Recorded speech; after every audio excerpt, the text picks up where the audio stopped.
Bonjour à tout le monde. Dans ce premier module de notre coin grammaire, aujourd'hui nous allons travailler un petit peu les pronoms et les déterminants. Mais nous n'allons pas travailler cette question de façon exhaustive. Nous allons plutôt nous concentrer sur quelques petites questions qui d'habitude vous donnent des problèmes. Ok? Donc ce n'est pas une explication complète des pronoms et des déterminants français, mais particulièrement, nous allons nous arrêter sur les questions chaudes, si vous voulez, les questions qui vous donnent des problèmes.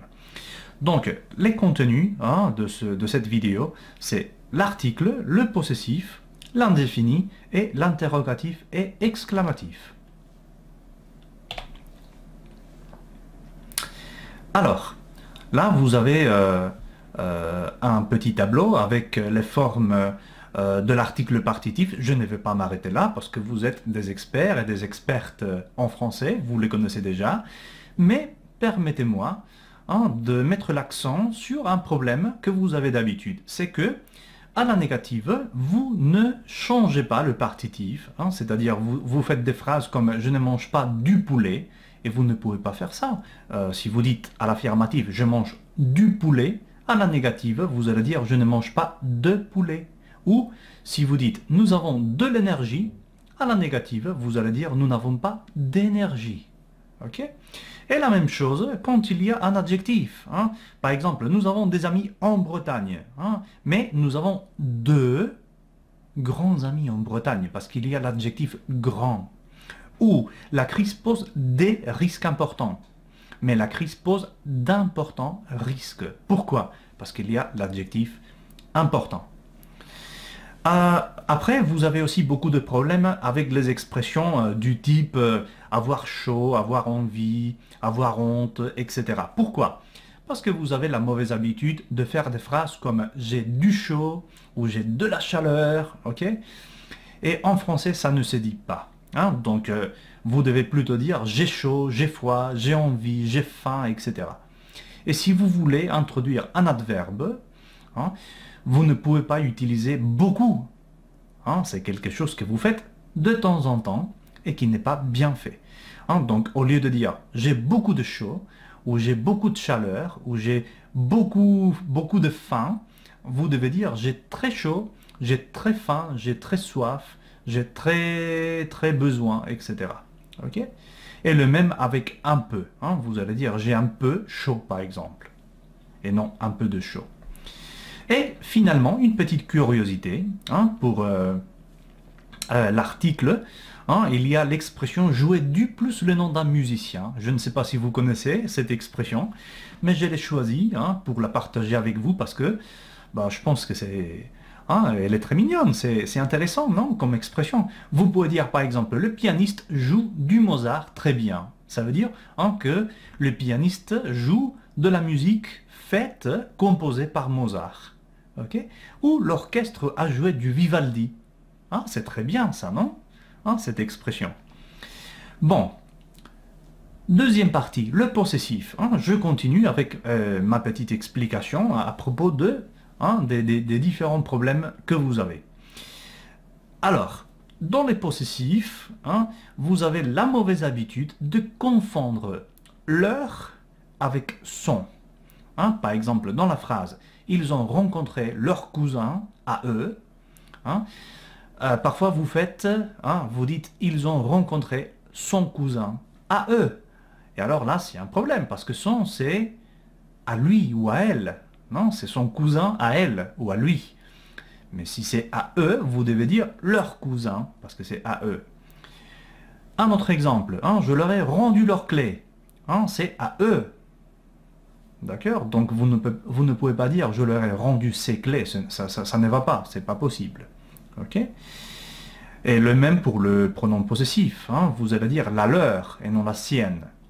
Voilà. Un autre petit problème, c'est l'accent circonflexe sur le pronom notre et votre, que vous oubliez parfois, parce que vous n'avez pas de bonne mémoire. Donc, hein, me voilà pour vous aider, hein, à travailler un petit peu la mémoire.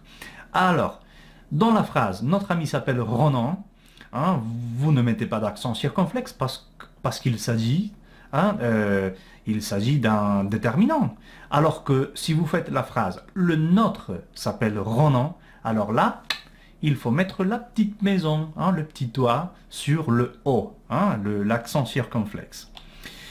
Voilà, hein, puis parfois vous avez des problèmes, peut-être par l'influence de l'anglais, je ne sais pas, hein, comme vous étudiez l'anglais d'habitude, hein, parfois vous faites des phrases comme je vais me laver mes mains ou je vais laver mes mains, d'accord?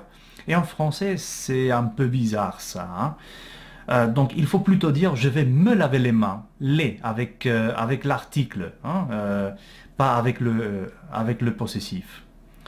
Et par contre, pour les examens, vous allez utiliser de préférence le possessif, hein. Et donc, vous ne pouvez pas dire j'ai passé le bac, hein, ou j'ai passé le permis de conduire, j'ai le permis de conduire. C'est bizarre ça, hein. Vous devez dire plutôt j'ai passé mon bac ou elle a son permis de conduire, par exemple, avec le possessif. Et il y a aussi quelques petites expressions très sympas, hein, que vous apprécierez peut-être, hein, comme la phrase par exemple, tu as encore fait des tiennes. Qu'est-ce que ça veut dire ça? Ça veut dire que tu t'es mal conduit, hein, que tu as été méchant, hein, tu as fait des tiennes, hein, il a fait des siennes, hein, ou j'ai fait des miennes, hein, d'accord? Ça veut dire que hein, je n'ai pas bien fait les choses, d'accord? Voilà, j'ai été un peu méchant. Voilà, il y a aussi l'expression à la tienne, hein, quand vous trinquez avec des amis, avec quelqu'un, vous trinquez, hop, hein, vous dites à la tienne, hein, ça veut dire à ta santé, hein, d'accord, quand vous trinquez vos verres, voilà. Ou à la tienne, hein, c'est une expression aussi un peu familière, mais que vous pouvez utiliser si vous voulez. Et finalement, il y a aussi l'expression il faut que nous mettions du nôtre, par exemple, hein, mettre du nôtre ou mettre du vôtre, il faut que vous mettiez du vôtre, ça veut dire que vous devez faire un petit effort, hein, il faut que vous mettiez du vôtre, hein, ou il faut hein, que nous mettions du nôtre, par exemple. Ok? Bon, et nous passons à la troisième partie de cette vidéo, hein, les indéfinis. Là, vous faites d'habitude, hein, vous faites une erreur, c'est que vous confondez tout et tous. Et ce n'est pas la même chose, hein, vous allez dire tout, hein, s'il s'agit d'un déterminant. Par exemple, tous les enfants étaient très contents. Hein, c'est un déterminant parce qu'il il complète la signification du nom. Hein, enfant, dans ce cas-là. Par contre, dans la phrase « ils étaient tous très contents », là c'est un pronom. Il est tout seul, il n'y a pas le substantif « enfant », donc il s'agit d'un pronom, et vous devez prononcer le « s ». Ils étaient tous très contents. Ok? Et voilà, et après vous devez faire attention aussi à la différence entre chaque et tout, hein, parce que parfois vous dites « je vais au gym », chaque 3 semaines, par exemple. Et en français, vous ne pouvez pas dire ça. Il faut dire plutôt, je vais au gym toutes les 3 semaines. Hein, ou, je sais pas, je téléphone toutes les 10 minutes, par exemple. Vous ne pouvez pas dire chaque 10 minutes. Ce n'est pas possible. Ok? Voilà. Puis, il y a aussi des problèmes d'habitude avec les expressions quelque chose, quelqu'un et rien. Hein, parce que en français, elles doivent être accompagnées par la préposition de. Et parfois, vous oubliez ce petit détail, hein, qui est très très important. Hein, donc, s'il vous plaît, ne faites pas des phrases comme « je souhaite manger quelque chose exotique ». Non, ça ne va pas. Il faut plutôt dire « je souhaite manger quelque chose d'exotique » avec la préposition « de ». Ou Jean est quelqu'un de sympathique au lieu de Jean est quelqu'un sympathique qui ne fonctionne pas très bien en français. Ou finalement, avec rien, si vous me permettez, un petit exemple. Il n'y a rien d'intéressant à la télé avec de, au lieu de il n'y a rien intéressant à la télé, hein, que vous ne pouvez pas dire. Voilà, hein. Et puis quelques petites expressions intéressantes, hein, qui se construisent avec des indéfinis, hein, pour nous amuser un petit peu. Hein, par exemple, je ne sais qui. Je ne sais pas si vous la connaissez, hein, mais c'est très bien. Hein. Hein, je sais qui, c'est quelqu'un que je ne connais pas. Par exemple, il parlait avec je ne sais qui, avec une personne que je ne connaissais pas. D'accord? Ou je ne sais quoi. Par exemple, il y avait des virus ou des bactéries ou je ne sais quoi dans le laboratoire, par exemple. Ok? Donc, je ne sais quoi, ça veut dire d'autres choses que je ne connais pas. Ok? Et puis, vous avez l'expression rien que d'y penser. Par exemple, dans la phrase j'en suis malade, rien que d'y penser. Hein, ça veut dire la seule pensée de ça me rend malade. Ok? Et vous avez aussi l'expression quiconque, hein, qui signifie n'importe qui. Par exemple, quiconque veut apprendre à chanter doit beaucoup travailler. Hein, je sais mieux que quiconque, d'accord? Que n'importe qui. Et voilà. Et après, hein, pour finir, je voudrais partager avec vous quelques emplois de quoi, hein, qui sont très intéressants. Par exemple, à quoi bon? Hein, ça veut dire à quoi ça sert. Par exemple, à quoi bon se disputer? Hein, ça veut dire à quoi ça sert? Hein, ça ne sert à rien, hein, se disputer, c'est ridicule. Hein, à quoi bon se disputer? Ce n'est pas la peine. Hein. Voilà. Ou pourquoi faire? Par exemple, tu veux apprendre le swahili, pourquoi faire? Hein, ça veut dire avec quel objectif? Pourquoi faire?